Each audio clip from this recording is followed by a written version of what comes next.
I know. This seems way more intimidating than it actually is. I'm not going to know the answers to the questions you're going to ask. What do you think I'm going to ask you? I don't know. All right, question 1. Let's start with a simple question. Have you watched the movie Wicked, which you promised me you would? No. I have not. This podcast has been canceled. That was the one thing. Actually, I said to Phil earlier, this was actually an elaborate prank, and I was telling you you'd be on a podcast, but now we're going to watch Wicked. Never watching Wicked. Now we're watching Wicked together.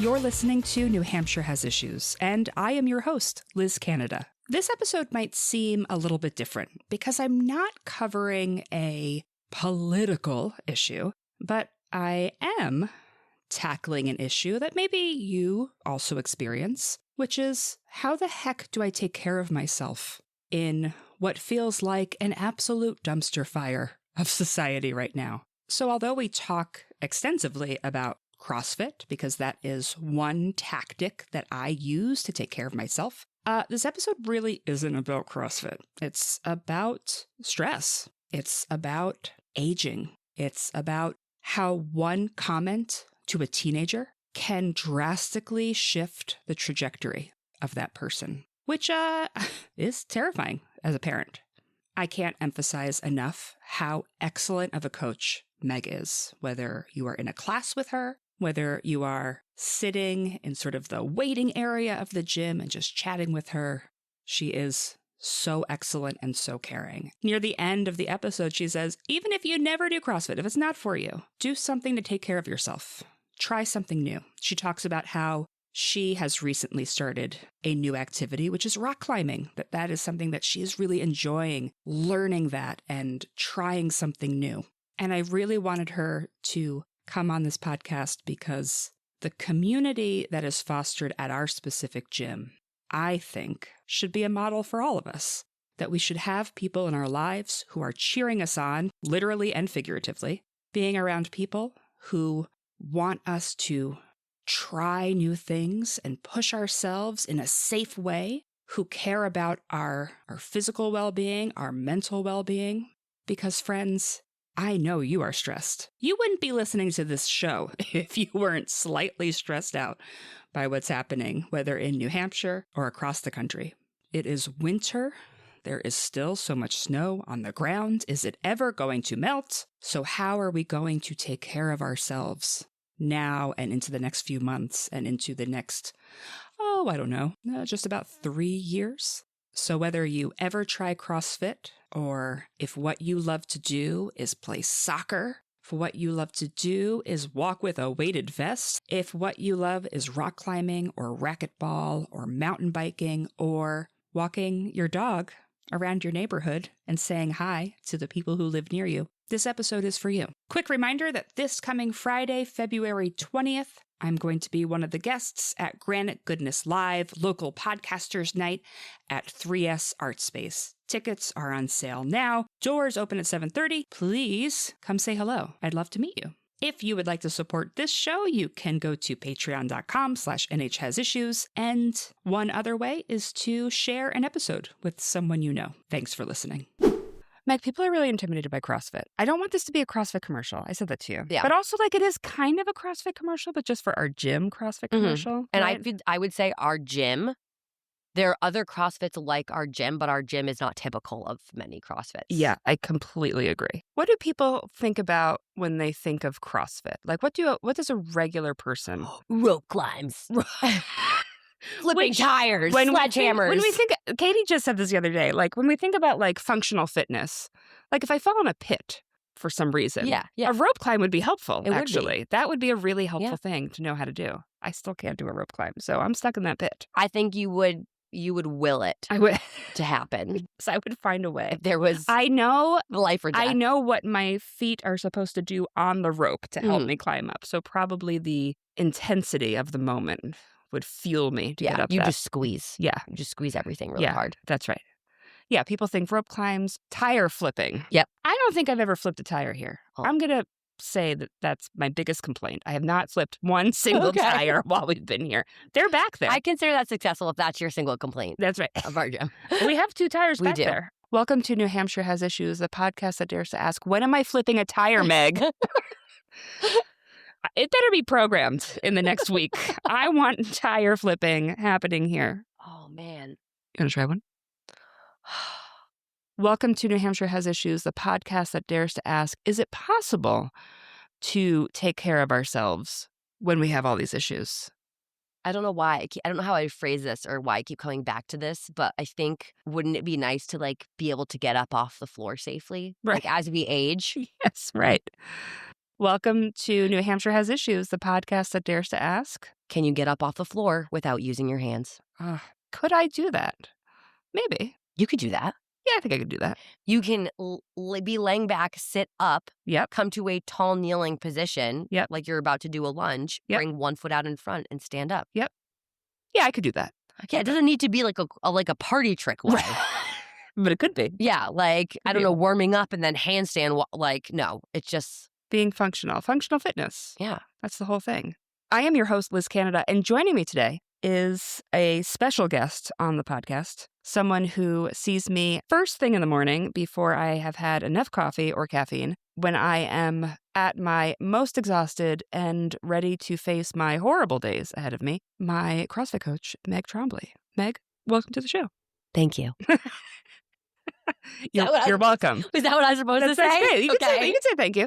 Meg is a coach at Dauntless Academy in Exeter, which is the CrossFit gym that I go to. And I asked her to come on the show because New Hampshire has a lot of issues. And one of the ways that I deal with the issues is I start my day with CrossFit. And Meg is the person that I see almost every morning helping me deal with the issues. And I asked her to come on to talk about what that looks like. How does she help not just me, but all sorts of people and how they're facing the world? So thank you, Meg, for being here.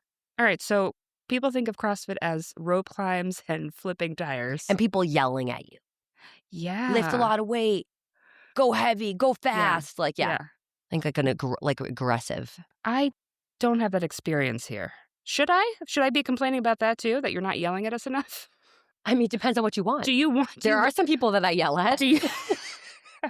Do you wish you could yell at us more? Do you wish you were yelling at us more? No.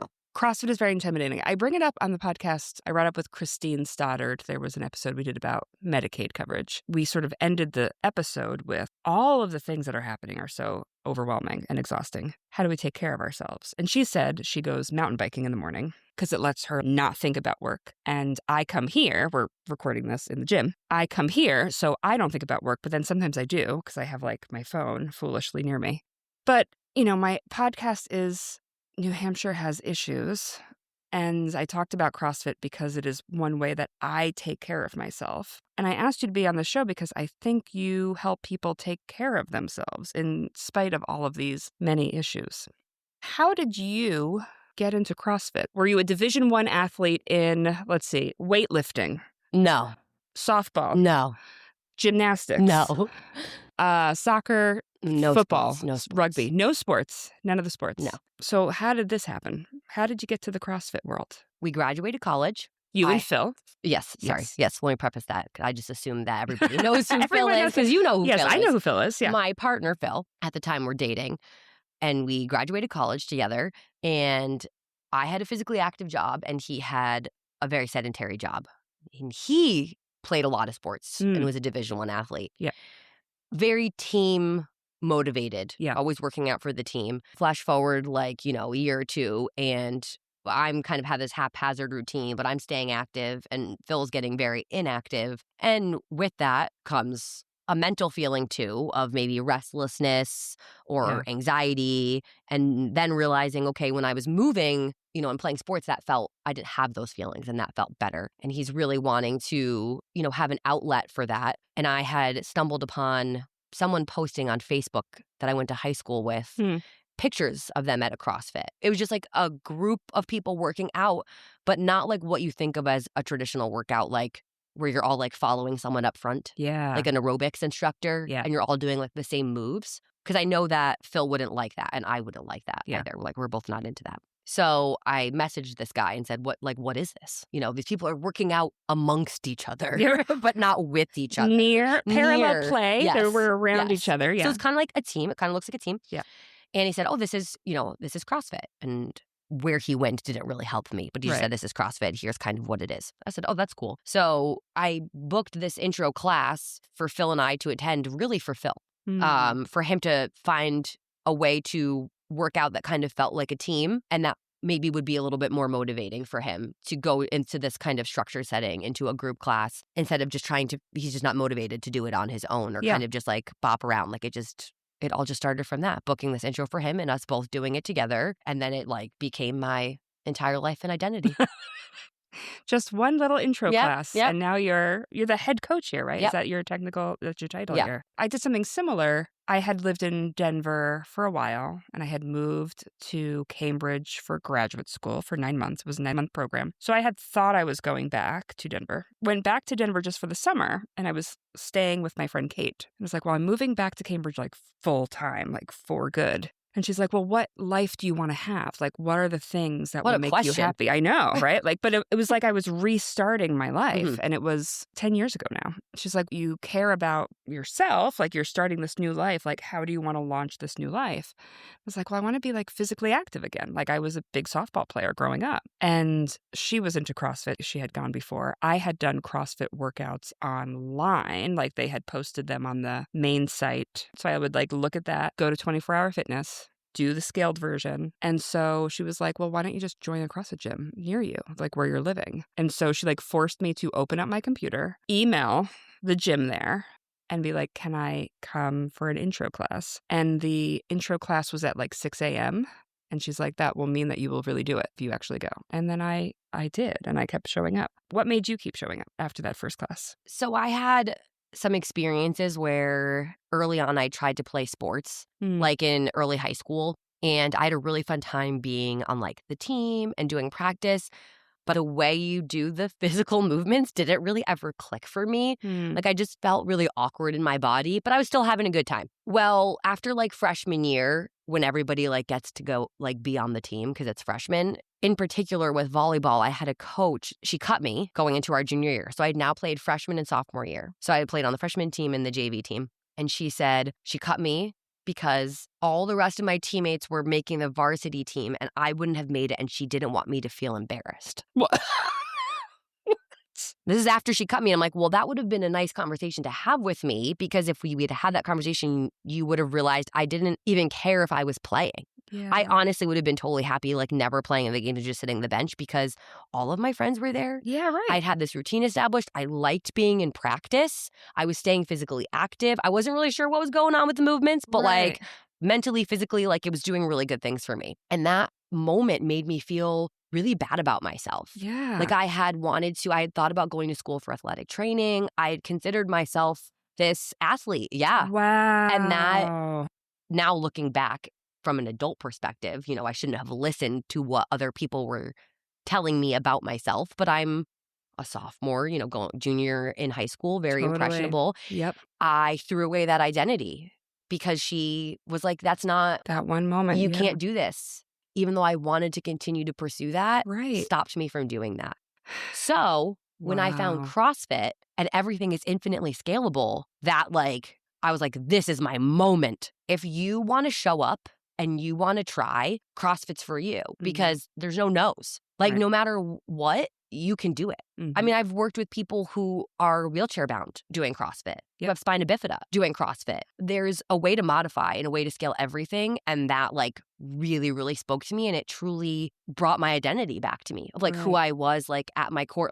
It's been a journey. It started to bring that back out of me, and it empowered me again. Like it put the power back in my hands. So that really was huge for me for CrossFit, is that anyone who wanted to try was given an opportunity to try. That's so interesting that you had that experience in high school. I had something similar, but in my academic side of my life. Like I was only an athlete. That was what everyone was like, well, you're not the smartest, but you are great at softball. Like that was their thing for me. And it made me believe that I wasn't smart. And so when it came to college, it was like, I'll just go to whatever school accepts me. And so my whole identity was shaped by people saying things of like, oh, you want to go to that school? Well, it's a pretty tough school. And I was like, oh, okay, then I won't go. I'm obviously too dumb. That shaped my life, where it took me until junior year of college to be like, oh, wait, I I am kind of smart. I do know how I'm doing things. So it's like a sort of similar Yeah. experience of like one or two people in like those formative years can set you off in a whole other journey.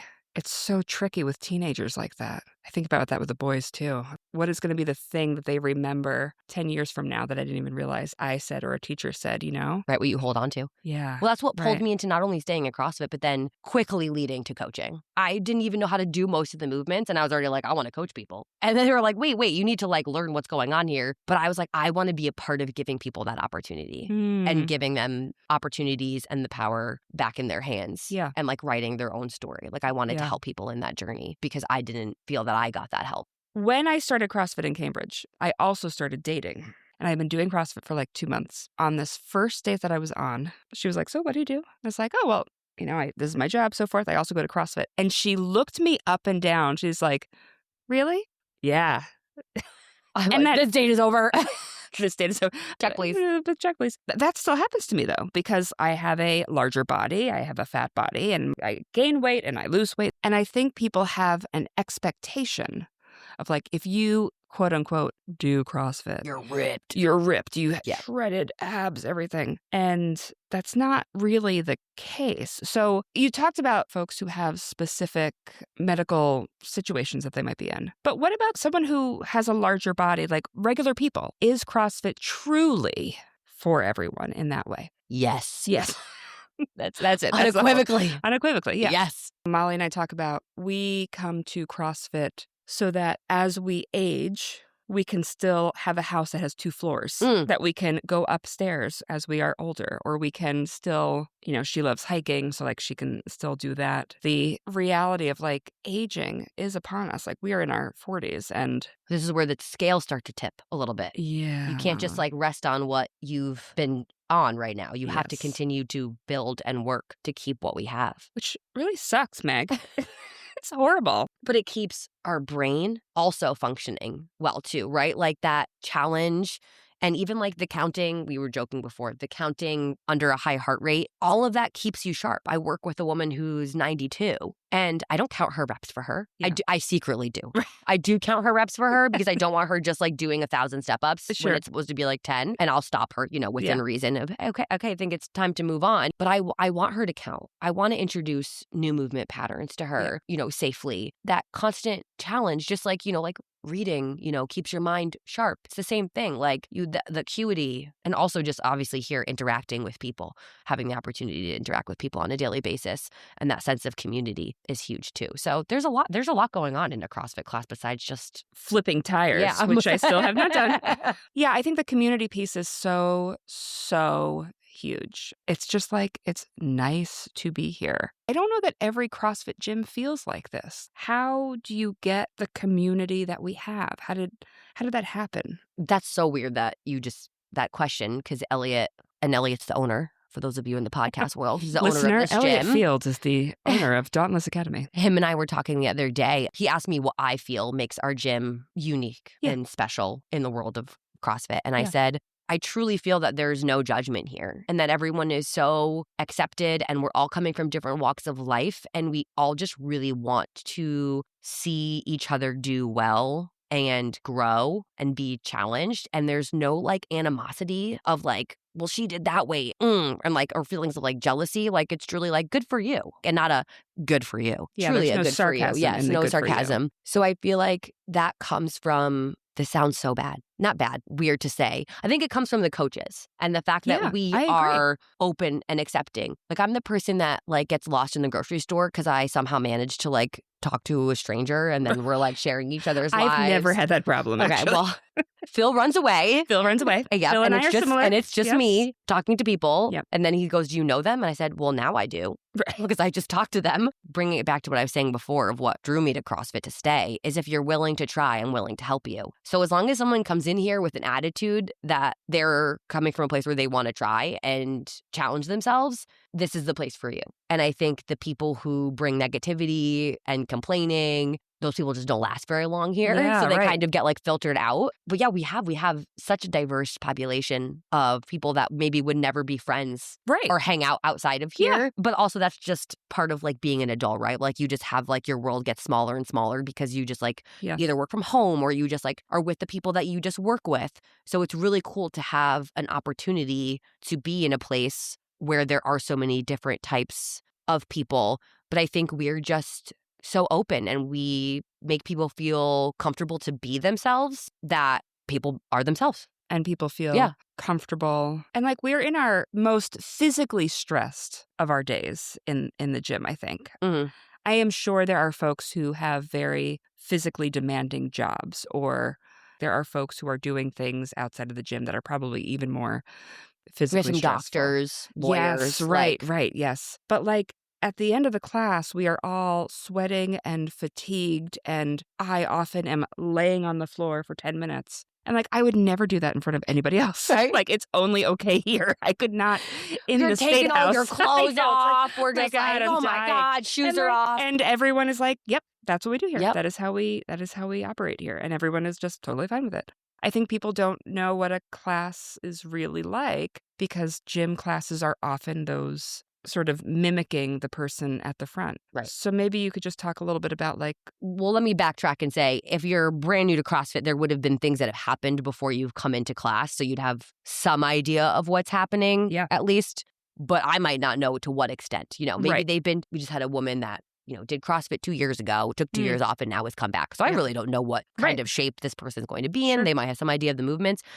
But I like to have that conversation with them before class. Are we dealing with injuries? Any medical conditions? You know, what have you been doing for physical activity leading up to now? Maybe they've been lifting, but they've been doing no cardio. And we're going to talk about cutting this 20-minute workout in half. So it's hard, but it feels appropriate for today. I hope they show up early. Sometimes they don't, right? Yes, right. So I can have that conversation with them ahead of time. But I don't know. I just like getting thrown in there. Like I like the unknown of like someone showing up and I'm going to be like, what's going to happen? What's going to happen? What are they going to be like? And no, I'm going to be there to support them, but it's just like making a new friend. It's just a room full of friends at CrossFit. That's right. I view them as a friend. They might not view me as a friend at their first class, but they will. How do you make sure that that new person feels comfortable? I read people for a living.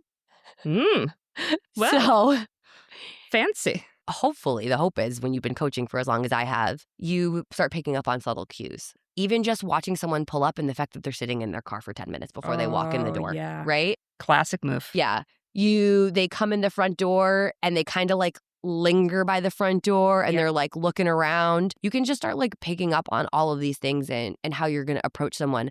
Someone who walks in like that, if I'm in the middle of the room, I'm not going to shout to them, hey, are you Liz? Welcome. Are you a new person who's never been here before? And everyone look like that to everybody in the room, right? I'm going to walk over to them and be like, welcome. How are you feeling today? Yeah. Oh, you know, I'm a little nervous. That's okay. That's really normal. That's how a lot of people feel when they come here for their first class. Let me show you around, right? And just kind of meet them at their level is more what I tried to do. So just kind of picking up on those just like really subtle, silent clues of we're always giving off information, even if we're not, you know, communicating verbally. The body language tells a lot. Or if they've emailed us and sometimes they're saying certain things that are telltale of like, you know, it's been a while. Like I'm looking to get back into shape. So I kind of already have a sense sometimes. But yeah, when they walk in, just kind of picking up on those clues. You talked about coaching someone who's 92. You have folks here who are extremely fit, can do all sorts of things that many people cannot. How do you make sure that we're staying the course for our own selves? Part of that, just like at a basic coaching level, is just providing and showcasing appropriate scaling levels and recognizing that no matter what level of the movement someone is doing, it is what's challenging for them. We are speaking about and showing those scaling options where sometimes some gyms may just imply, oh, and you can just like scale this or whatever. Right. And even the language that you speak about scaling with, when you put the word just in front of something, oh, just do ring rows. It like makes it lesser, like a lesser movement. And I think we really focus on kind of elevating every movement. I don't know if I've recently said this to Julie or if it's like a long time ago. Julie's another coach here she's like a newer coach. Like she was a member here Yeah, for she's a been long coaching time. for just over a year. And something that I have always appreciated about Julie is that she will say, it is not just a ring row. It is still hard to do. Like she always makes a point to be clear that like scaling is not easier. It is just as hard for the people who are scaling it as whatever movement somebody else is doing. And I really like hearing that about the language, because when you hear something that's like, oh, just do knee push-ups or just do ring rows. You're like, I'm over here struggling. I know, I'm dying over here. I am pouring sweat. But it makes it seem like you're less than the other folks who are in the class. And that is not true. Like if what your ability level is doing a ring row, that is hard. That is very hard. And I think we do a good job of having those almost individual conversations with people too a lot to figure out what that level is for you. Right. But I see that here on a weekly basis of I had a thought and I'm excited about this workout. My kids kept me up all night. I didn't have breakfast, flew in here late. And now I just feel really overwhelmed and this workout's not going how I wanted it to go. And then we have a little chat in the corner. You and I have had that chat many times. many times. And we just say, hey, maybe that's just not the body we showed up with today, and that's okay. And we're just going to do the best with the body we have today. That's right. This gets to the true premise of this episode, I think. We finally got there. I use CrossFit as, like, there's a physical health piece, of course. Yeah. But more so a mental health piece for me. Because when I have the hardest meetings ahead of me in the day, I make sure that I start my day here. Like, that is how I deal with what's to come in my day. And in every episode, I talk with a guest about an issue that New Hampshire is dealing with. And people who listen are like looking for, information about those issues, but also like, what do I do about this? Yeah. Our state is feeling pretty stressful. Our country is feeling pretty stressful. Like you're feeling pretty stressed right now, I think. How do you help me and us take care of ourselves here? I'm so excited to answer this. Yes, good, right. Like you see me walk in, and there are some days where I'm like, I'm gonna rock this workout, and some days that I'm like, I am stressed out, even though it's only I get here at like 6:45 in the morning. How do you help us make sure that we're taking care of ourselves? I think in the big picture of just what we do here as a whole in a class, or what CrossFit I hope does at many other gyms, is to handle stress, we need to be resilient. So we need to be able to handle that stress well and continue to live and continue about our day. We're already encountering stressful things outside of here. And then we're trying to work out which can be something that feels stressful also. Right. And it is, but a good kind of stress. It is, yeah. It's weird. You need resilience to handle stress. And the way to build resilience is to put yourself in stressful situations and come out the other side. Stressful situations could be walking into traffic. Well, that's not a very safe way to build resilience, right? Like, it could be a little dangerous. It's hit or miss, literally. Yeah. Like, how it's going to go. But coming into the gym is a safer way to build resilience. So I'd like to say in the big picture, just coming in here and challenging yourself to work out and do things that are hard is helping to build that buffer against stress. So if we don't have a resilience to stress that has been built up, and you step on a piece of gum, that can feel like the end of the world. Where if you have that buffer built up, you can withstand a hurricane. So a hurricane of gum. A hurricane of gum. So we are trying to, in a safe way, put ourselves into stress so that we can handle things that are actually really stressful. Yeah. Like truly stressful outside of here. So that's like what we're doing, like on a big picture to take care of you guys. Giving us safe stress. Yeah. Helping us conquer stress in a safe way where it's like, this is limited to 20 minutes. You're going to do this for 20 minutes and then you're going to come out the other side. Yep. And that shows you prove something to yourself when you do that. That like changes the way your brain perceives threats and situations and the way you perceive yourself and your confidence and your ability to handle those situations. So like you start your day and then you go into this meeting where stressful things are happening. You're like, listen, I did 100 wall balls this morning. Right. Like I can do anything. Me. I can do anything. Yes. If I can get through 100 wall balls. But on a day-to-day when we're coming in and maybe we haven't slept the best and, we're not coming in with what we would feel is the 100% or the best version of ourselves, we need to assess that like battery life. That's like the analogy I like, right? Like if we have 100% battery, I had the most perfect night of sleep, right? And I had this great breakfast that was so nutritious.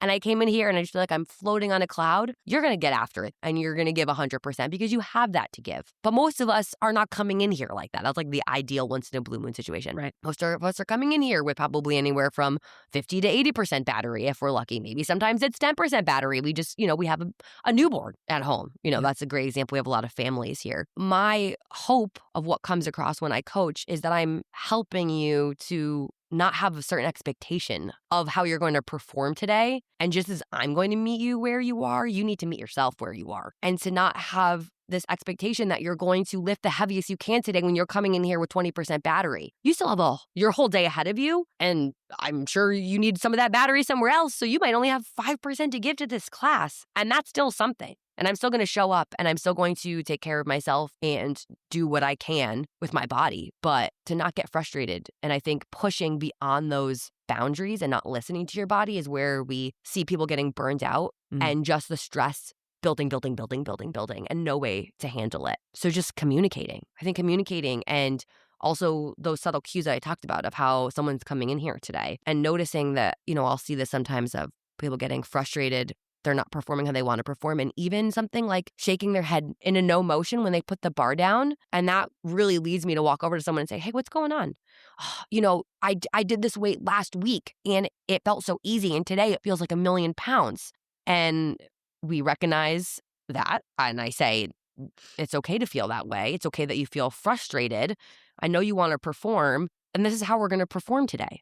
And we come up with a better plan where they can feel successful with how they're showing up today. In that instance, it would probably be, let's take some weight off the bar. So we feel challenged, but appropriately challenged for where we are today. I think that happened to me last week. It's like everything feels so heavy. It feels impossible. And you're like, I want you to feel good at the end of this strength. I don't want you to beat yourself up. I want you to leave this and feel good about what you accomplished today. And I think part of that is that you get to know us individually so well. I think that is such a value to having the structure of CrossFit, but this gym in particular, like whether it's you or Julie or Elliot, like you know us individually really well. I don't know where it would fit in, but I would like to say that it doesn't really matter what you do to work out as long as you work out. I know we're talking about CrossFit, but in the big picture, we're just really talking about showing up for yourself and taking care of yourself mentally and physically. And science proves it. I know there's a lot of questions about science being real these days, but it is proven that movement does many, many beneficial things for our body. It helps us sleep better. It helps us think better. It helps us be better people to ourselves, to the people around us. It helps us be physically stronger, build muscle, all things that help us live a longer, healthier, and happier life. And maybe CrossFit isn't for you, but I encourage everybody to move. Do something. And do something. And if you don't know where to start, the internet can be scary, but it also can be a great tool. Ask how do I get started in this? Something that you're interested in, and just try different things. Right now I'm trying rock climbing. Yeah. And I've been having so much fun with that. And it's just like a cool way to use my fitness outside of the gym and just find something that you enjoy doing and that you look forward to, and it feels a little challenging, and you just show up ideally at least 3 days a week to do whatever that is for yourself. I think it's so important, especially for people with children, to step outside of that parental role and have moments for just themselves, because they don't get that very often. And this is one of the ways that we can get that. So sometimes people leave here for whatever reason because they don't feel that CrossFit's for them. And my first question is, well, what are you going to go do? You're going to leave here, and what are we going to go do? Are you going to go biking? Do you decide you want to run? You really want to go for a marathon? That's awesome. And if you want to talk to me about it, I'm still going to be here to support you. But I really just want everybody to know that movement and exercise is for everybody. It just may look different for people, and it may come in different forms. And there are a lot of great CrossFit gyms that have knowledgeable coaches, which is great, because if you're really lost, they can help you figure out how to move correctly, especially if you're someone that's in a lot of pain. Get that a lot. People in a lot of pain are afraid to move because they don't want to make their pain worse. And they think if they lift weights and they exercise, they're just going to be in more pain. And if you can go to a professional, and this is not even necessarily a physical therapy, and it can be depending on, where you're at in your journey, someone can help guide you and show you ways to move that are going to make you have less pain and make you live a more fulfilling life and feel better in your body. And everybody deserves to feel good in their body. Mic drop. Whether it's mic drop. Thanks, Meg. You did it. I did it. You were on a podcast. That's it. I didn't cry. You didn't cry. You did it.